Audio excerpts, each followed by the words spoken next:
प्रधानमंत्री नरेंद्र मोदी ने गांधीनगर के महात्मा मंदिर में सेमिकॉन इंडिया 2023 प्रदर्शनी का निरीक्षण किया। इस दौरान प्रधानमंत्री ने सेमिकॉन इंडिया 2023 सम्मेलन को संबोधित करते हुए कहा कि देश में सेमीकंडक्टर मैन्युफैक्चरिंग प्लांट स्थापित करने के लिए टेक कंपनियों को 50% वित्तीय सहायता दी जाएगी। और क्या कुछ कहा प्रधानमंत्री ने, उन्हें सुनते हैं।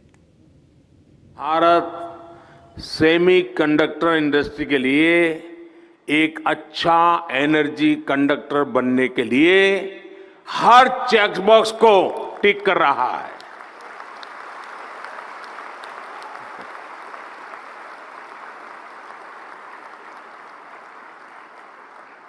इस सेक्टर के लिए इलेक्ट्रिसिटी की जरूरत है।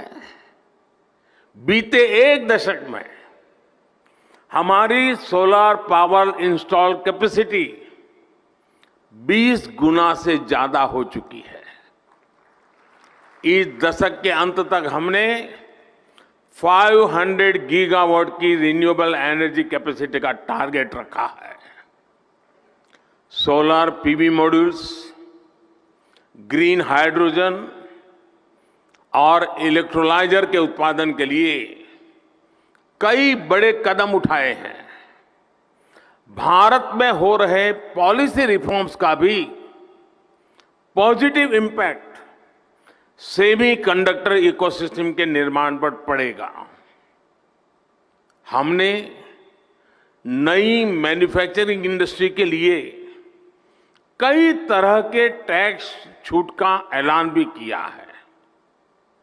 आज भारत दुनिया के सबसे कम कॉरपोरेट टैक्स वाले देशों में से एक है। हमने टैक्सेशन प्रोसेस को फेसलेस और सीमलेस बनाया है। हमने ईज ऑफ डूइंग बिजनेस के रास्ते में आने वाले कई पुराने कानूनों और कंप्लायंसेस को खत्म किया है। सेमीकंडक्टर इंडस्ट्री के लिए सरकार ने स्पेशल इंसेंटिव्स भी दिए हैं। ये निर्णय, ये नीतियां इसका प्रतिबिंब है कि भारत सेमीकंडक्टर इंडस्ट्री के लिए रेड कारपेट बिछा रहा है। और भारतीय जनता पार्टी के प्रमुख जेपी नड्डा शनिवार को चुनावी राज्य राजस्थान में जयपुर का दौरा करेंगे और वो कोर कमेटी की बैठक की अध्यक्षता करेंगे और पार्टी नेताओं से अलग अलग मुलाकात भी करेंगे। सूत्रों की माने तो ये 1 दिन तक चलने वाली बैठक होगी। राजस्थान में इस साल के आखिर में होने जा रहे विधानसभा चुनाव में कांग्रेस और बीजेपी के बीच मुकाबला हो सकता है। और पीयूष तिवारी हमारे संवाददाता इस खबर पर ज्यादा जानकारी के साथ। पीयूष, मिशन राजस्थान पे जेपी नड्डा हैं, क्या कुछ खास रहेगा? बिल्कुल, अगर हम बात करें तो चूंकि राजस्थान में इस साल विधानसभा के चुनाव होने वाले, इसके साथ ही तमाम भारतीय जनता पार्टी के जो वरिष्ठ नेता हैं वो कहीं न कहीं सक्रिय नजर आ रहे हैं। लगातार एक के बाद एक इनके दौरे कहीं न कहीं हो रहे हैं। हाल ही में आपने देखा कि प्रधानमंत्री नरेंद्र मोदी भी यहाँ पे पहुंचे हुए थे और कल सुबह 10 बजे के आसपास जयपुर पहुंचेंगे भारतीय जनता पार्टी के राष्ट्रीय अध्यक्ष जेपी नड्डा। और बताया जा रहा है कि सुबह 10 बजे के आसपास वो पार्टी कार्यालय पहुंचेंगे। इसके बाद पार्टी के पदाधिकारियों के साथ बैठक करेंगे और फीडबैक कहीं न कहीं लेंगे। इसके साथ ही विधानसभा चुनाव को लेकर अलग अलग सीटों की स्थिति भी समझेंगे। इसके साथ ही तमाम जो पार्टी के नेता और पदाधिकारी रहेंगे उनके साथ चुनावी रणनीति पर भी कहीं न कहीं चर्चा करते हुए नजर आएंगे भारतीय जनता पार्टी के राष्ट्रीय अध्यक्ष जेपी नड्डा। कयास ये भी लगाए जा रहे हैं कि पूर्व सीएम वसुंधरा राजे के नाम पर भी कहीं न कहीं मुहर लगाई जा सकती है, यानी कि उन्हें कहीं न कहीं सीएम के तौर पर भी, या यूं कहें कि चुनाव प्रचार समिति का अध्यक्ष भी बनाया जा सकता है। इसको लेकर भी कहीं न कहीं चर्चा तेज, राजस्थान में चर्चा तेज हो गई है। भारतीय जनता पार्टी के राष्ट्रीय अध्यक्ष चूंकि कल दिन भर वहां पे रहेंगे तो कई महत्वपूर्ण विषयों को लेकर भी चर्चा की जाएगी। इसके साथ ही किन नेताओं को कौन सी जिम्मेदारी देनी है, इसको लेकर भी कहीं न कहीं चर्चा की जाएगी। निश्चित रूप से राजस्थान की अगर हम बात करें, वहाँ विधानसभा चुनाव होने वाले हैं। ऐसे में भारतीय जनता पार्टी चाहती है कि किसी भी तरीके से भारतीय जनता पार्टी को बूथ लेवल पर वहां पे मजबूत किया जा सके, जिसका सीधा फायदा विधानसभा के चुनाव होने वाले हैं जब तब देखने को मिली। इसके साथ ही चूंकि लोकसभा के चुनाव भी नजदीक है तो निश्चित रूप से चाहे प्रधानमंत्री का दौरा हाल ही में हुआ था, इसके साथ ही भारतीय जनता पार्टी के राष्ट्रीय अध्यक्ष जेपी नड्डा का कल दौरा होने वाला है, तो काफी महत्वपूर्ण दौरा ये भी माना जा रहा है। ठीक है, बहुत शुक्रिया पीयूष इस तमाम जानकारी के लिए। तो कोर कमेटी की बैठक भी करेंगे, उनकी अध्यक्षता वो करेंगे और कई अलग अलग कार्यक्रमों में भी शामिल होंगे, बैठ के करेंगे। कांग्रेस महासचिव प्रियंका गांधी के अमेठी से और सोनिया गांधी के रायबरेली से चुनाव लड़ने की संभावनाओं पर कांग्रेस के वरिष्ठ नेता और प्रवक्ता अखिलेश प्रताप सिंह का कहना है कि अमेठी और रायबरेली कांग्रेस के परिवार की तरह है। वहां की जनता कांग्रेस पर भरोसा करती है। इसके साथ ही उन्होंने और क्या कुछ कहा, उन्हें सुनते हैं। कांग्रेस पार्टी भी अपनी चुनाव की तैयारियों में जुटी हुई है। हमारे साथ बातचीत करने के लिए कांग्रेस के वरिष्ठ नेता और प्रवक्ता अखिलेश प्रताप सिंह जी हैं। सर, तमाम खबरें निकलकर सामने आ रही है। निश्चित रूप से कांग्रेस पार्टी तैयारियों में लोकसभा की जुटी हुई है। कहा जा रहा है कि अमेठी से प्रियंका गांधी जी चुनाव लड़ सकती है, रायबरेली से सोनिया गांधी जी चुनाव लड़ सकती है। इस खबर में कितनी सत्यता है और किस तरीके से आप लोगों की तैयारियां? देखिए, प्रियंका जी, सोनिया जी इस देश के शीर्षतम नेता हैं और अमेठी और रायबरेली सोनिया जी प्रियंका जी की एक्सटेंडेड फैमिली है। वहाँ पारिवारिक रिश्ता है, वहाँ राजनीतिक रिश्ता नहीं है। अमेठी रायबरेली सोनिया जी प्रियंका जी राहुल जी का एक परिवार है, विस्तृत परिवार जिसको कहते हैं। ये उनका घर है, तो परिवार से बाहर कैसे कोई जाएगा? ये कयास लगाया जाए कि संभावनाएं बन सकती हैं अगर ऐसा होता है तो। जब वो राजनीति में हैं और वो दोनों लोग का परिवार है रायबरेली अमेठी, तो कोई परिवार छोड़ता है क्या? एक और सवाल रहेगा सर, मणिपुर मामले पर सरकार कह रही है कि हम चर्चा के लिए तैयार है, लेकिन जब से सदन की कार्यवाही चल रही है तब से एक दिन भी सुचारू रूप से सदन चल नहीं पाया है। सरकार तो सबसे हमारे झूठ बोलने वाली सरकार है। आदरणीय प्रधानमंत्री जी असत्यवादी नेता के रूप में उभर चुके हैं। क्यों नहीं बहस कर लेते थे? किसने रोका था? हम तो रोज़ बहस मांगते हैं। हर रोज़ स्पीकर कहता हाँ आपकी चिट्ठी लगी है, लेकिन हम बहस नहीं कराएंगे, हम निरस्त करते हैं। शुक्रिया। तो ये थे हमारे साथ कांग्रेस पार्टी के वरिष्ठ नेता और प्रवक्ता अखिलेश प्रताप सिंह, जिन्होंने तमाम सारे विषयों पर न्यूज़ वन इंडिया से बातचीत की। वीडियो स्वराज के साथ पीयूष तिवारी, नई दिल्ली। बीजेपी के राष्ट्रीय महासचिव दुष्यंत कुमार गौतम से न्यूज़ वन इंडिया ने खास बात की। इस दौरान दुष्यंत कुमार गौतम ने क्या कुछ कहा, उन्हें सुनते हैं। स्वामी प्रसाद मौर्य अक्सर अपने विवादित बयान के लिए जाने जाते हैं। हाल फिलहाल उन्होंने कई विवादित बयान दिए। अब बद्रीनाथ धाम को लेकर भी उन्होंने एक बयान दिया है। हमारे साथ बातचीत करने के लिए बीजेपी के राष्ट्रीय महासचिव और उत्तराखंड के प्रभारी दुष्यंत कुमार गौतम जी हैं। सर, लगातार वो विवादित बयान देते रहते हैं। आपने देखा कि कई बार उनके निशाने पर खासतौर पर हिंदू मठ मंदिर रहे हैं, लेकिन एक बार फिर उन्होंने बद्रीनाथ धाम को लेकर विवादित बयान दिया है। यूँ कहें तो आप लोग क्या उसे विवादित मानते हैं? क्योंकि वो कह रहे हैं कि पहले तो ये बौद्ध मठ था, उसके बाद ये हिंदू मंदिर हो गया। देखिए, बहुत दुर्भाग्यपूर्ण है कि कुछ राजनीतिक दलों ने देश में अशांति फैलाने का काम कर रखा है। देश के विकास उनको पच नहीं रहा है और वो इस प्रकार की राजनीति करना चाहते हैं कि देश बटा रहे, संघर्षशील रहे, आपस में लड़ाई झगड़ा होता रहे। ये उनका एजेंडा है। और आज बद्रीनाथ धाम जो बरसों से हिंदुओं का आस्था का केंद्र रहा है, उस पर इस प्रकार के विचार देना कहीं ना कहीं लगता है कि वो हिंदुओं की भावनाओं को ठेस पहुंचाने का काम है। और खुद अखिलेश को इस पर संज्ञान लेना चाहिए, बात करनी चाहिए, बताना चाहिए कि भाई आपका क्या एजेंडा है। क्या आपका मुस्लिम तुष्टीकरण इस हद तक चला गया है कि आप हिंदुओं पे अनेक तरीके से सांस्कृतिक आक्रमण करने का काम करेंगे? और मुझे लगता है ये असंवैधानिक है और राष्ट्रीय विरोधी बातें हैं। स्वामी प्रसाद मौर्य ने इससे पहले भी अगर हम बात करें, कल परसों का उनका बयान आया कि हिंदू मंदिरों का भी सर्वे होना चाहिए, ज्ञानवापी को लेकर वो बोल रहे थे।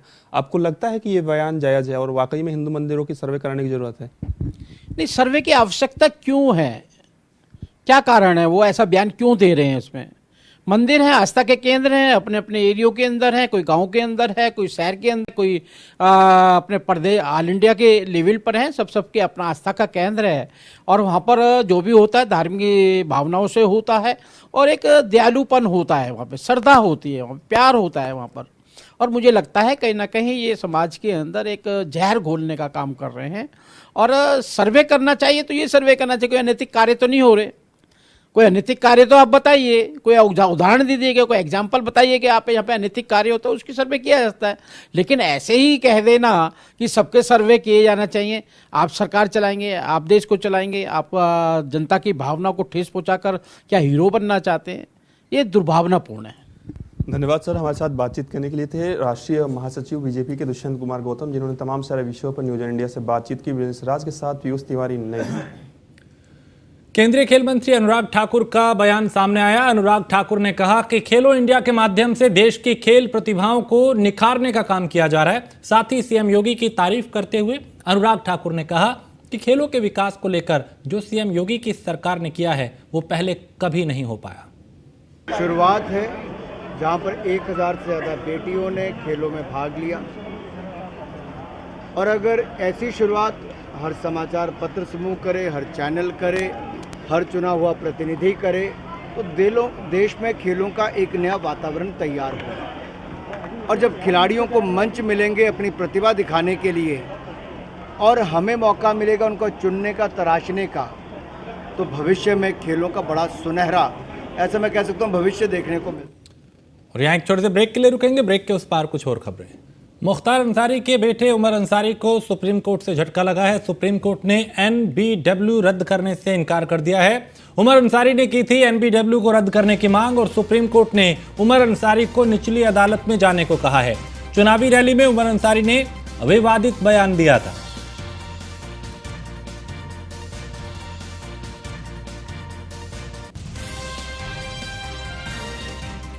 कृषक कल्याण मंत्री गणेश जोशी ने कोसाम की सामान्य निकाय बैठक में लिए गए निर्णय पे बैठक की और बैठक में राज्य व्यापार के विकास और बुनियादी ढांचे को लेकर चर्चा हुई।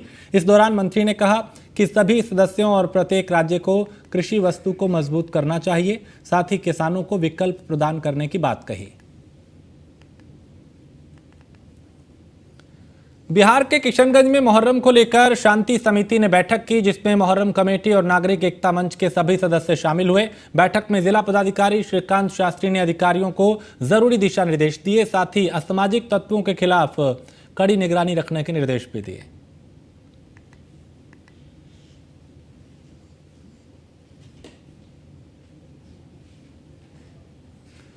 राजस्थान सरकार की वरिष्ठ नागरिक तीर्थ यात्रा योजना 2023 का आयोजन किया गया। कार्यक्रम के तहत नेपाल के काठमांडू में पशुपतिनाथ मंदिर दर्शन के लिए श्री गंगानगर के 100 वरिष्ठ नागरिक हवाई यात्रा से रवाना हुए और देवस्थान मंत्री शकुंतला रावत ने यात्रियों को हरी झंडी दिखा के रवाना किया।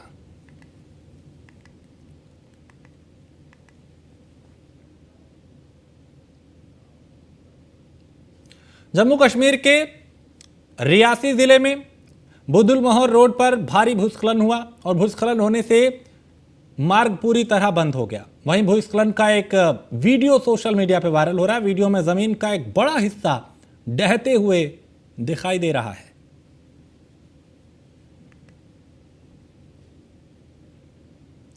तो ये तस्वीर कैमरे में कैद हुई। खौफनाक ये मंजर, जहां जमीन का एक पूरा एक हिस्सा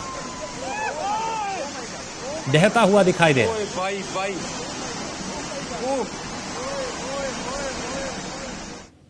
आजमगढ़ से बीजेपी सांसद दिनेश लाल यादव उर्फ निरहुआ ने न्यूज़ वन इंडिया से खास बात की। इस दौरान उन्होंने क्या कुछ कहा, उन्हें सुनते हैं। मणिपुर मामले पर विपक्ष चाहता है कि सरकार चर्चा करे। हालांकि सरकार की ओर से लगातार कहा जा रहा है कि शांतिपूर्ण तरीके से अगर सवाल पूछे जाएंगे तो हम जवाब देने के लिए तैयार हैं। हमारे साथ बातचीत करने के लिए बीजेपी सांसद दिनेश लाल निरहुआ जी हैं। मानसून सत्र सर चल रहा है, सदन की कार्रवाई लगातार स्थगित हो रही है, विपक्ष लगातार हंगामा कर रहा है। प्रधानमंत्री ने भी मीडिया को बोलते हुए कहा कि ये घटना दुर्भाग्यपूर्ण है। आप किस तरीके से देखते हैं, क्योंकि काफी महत्वपूर्ण बिल है, करीब 31 बिल है जो पास कराने हैं, लेकिन सदन की कार्रवाई चल नहीं पा रही है, जनता का भी इसमें नुकसान हो रहा है। मुझे लगता है कि देश ने इतना कंफ्यूज विपक्ष कभी नहीं देखा होगा। बहुत ही कंफ्यूज है कि चर्चा के लिए मांग करते हैं और जब चर्चा के लिए सरकार तैयार होती है तो खुद ही भाग जाते हैं। तो ये तो समझ के बाहर है कि आप चर्चा जो करना चाह रहे हैं, जब गृह मंत्री जी कहते हैं कि इस पर चर्चा करते हैं, माननीय रक्षा मंत्री जी कहते हैं कि चर्चा करते हैं, तो भाग जाते हैं, चर्चा करते ही नहीं। तो मांग करके खुद ही भाग जाना, ये तो मतलब समझ के ही परे है। संजय सिंह को इस मानसून सत्र की बची हुई अवधि के लिए सस्पेंड किया गया, वो भी आरोप लगा कि वो हंगामा कर रहे थे। अगर हम बात करें तो कल अखिलेश यादव यहाँ पे पहुंचे हुए थे, उनके समर्थन में भी वो मौजूद रहे। आज उन्होंने एक ट्वीट किया, बाकायदा उन्होंने कहा है कि बीजेपी को अपने ही खिलाफ कहीं ना कहीं अविश्वास जो प्रस्ताव है वो लेके आ जाना चाहिए। अखिलेश जी खाली ये ट्विटर वीर है, इनकी सारी राजनीति, इनका सारा काम धाम वही ट्विटर पे चलता है। कभी जमीन पे भी उतरे, धरातल पे आए, पता चल जाएगा कि कहाँ पे वो खड़े हैं और कहाँ उनको बीजेपी के खिलाफ बात करने की उनकी ताकत है या नहीं है। ये पहले उनको जांचना चाहिए, समझना चाहिए। खाली ट्विटर पे चलने से कुछ नहीं होता है। अखिलेश यादव के सहयोगी हैं स्वामी प्रसाद मौर्य। अक्सर हिंदू मंदिरों पर वो सवाल उठाते रहते हैं, हिंदू धर्म ग्रंथों पर भी सवाल उठाते रहते हैं। ज्ञानवापी का मामला कोर्ट में चल रहा है, सुप्रीम कोर्ट में भी चला, हाई कोर्ट में भी मामला चल रहा है। इसको लेकर उन्होंने एक बयान देते हुए कहा कि तमाम हिंदू मंदिरों का भी सर्वे कराना चाहिए। खासतौर पर बद्रीनाथ धाम को लेकर उन्होंने बाकायदा ट्वीट भी किया है, टिप्पणी की है कि पहले ये बौद्ध धर्म का था, यानी कि बौद्ध धाम था, उसके बाद ये हिंदू मंदिर हो गए, हिंदू धाम हो गया, बद्रीनाथ धाम हो गया। आप किस तरीके से इस टिप्पणी को देखते हैं? मुझे लगता है संगत का असर होता है हर इंसान को, जैसी संगत में आदमी होता है वैसी ही बात करता है। और अखिलेश यादव के साथ में रह करके चुनाव नजदीक आ रहे हैं। भारतीय जनता पार्टी कहती है सबका साथ, सबका विकास, सबका विश्वास। पसमानदा मुसलमानों को अपने साथ लाने के लिए तमाम बैठकें भी हुई, एक यात्रा भी निकाली जाने वाली है। कल किसी कारणवश यह यात्रा स्थगित हो गई। किस तरीके से देखते हैं मुस्लिम समाज को अपनी तरफ लेने के लिए भारतीय जनता पार्टी क्या कुछ आगे की रणनीतियां बना रही है?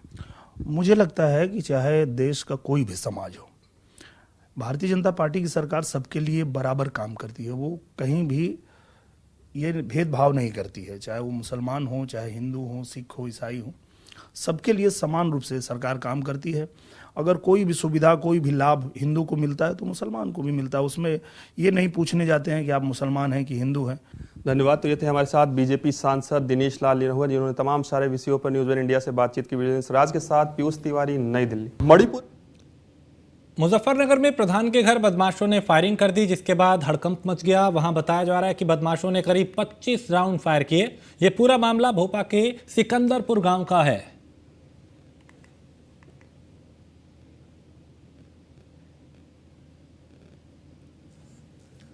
रायबरेली में राज्य मंत्री दिनेश प्रताप सिंह ने बचरावा के मुबारकपुर गांव में एक हाट बाजार का शिलान्यास किया। बता दें कि इस हाट बाजार से क्षेत्र में किसानों को लाभ मिलेगा। वहीं राज्य मंत्री ने बताया कि सड़क पर बाजार लगने से आए दिन जाम और दुर्घटनाएं होती थी। इस बाजार के बनने के बाद ये समस्या अब खत्म होगी। आज मुबारकपुर सांपो में एक हाटपैड, जिसे हम मंडी कहते हैं, उसकी स्थापना का शिलान्यास किया है। मैं उम्मीद करता हूं कि 3 से 4 महीने के बीच में एक अच्छी मंडी के रूप में स्थापित हो करके गाँव वासियों को काम आएगी। जो सड़क पर मंडी लगती थी, सड़क पर मंडी लगने के कारण आए दिन जाम की परिस्थितियां उत्पन्न हो जाती थी, अथवा हानि हो जाती थी, अथवा बारिश और जाड़े अथवा मौसम के कारण व्यापारियों और खरीदारों को दोनों को तकलीफ होती थी। इससे अब मंडी बन जाने के कारण ये असुविधा गाँववासियों के समाप्त होकर के एक बेहतर किसानों को स्थान मिलेगा और सब्जी व्यापारियों के लिए स्थान मिलेगा।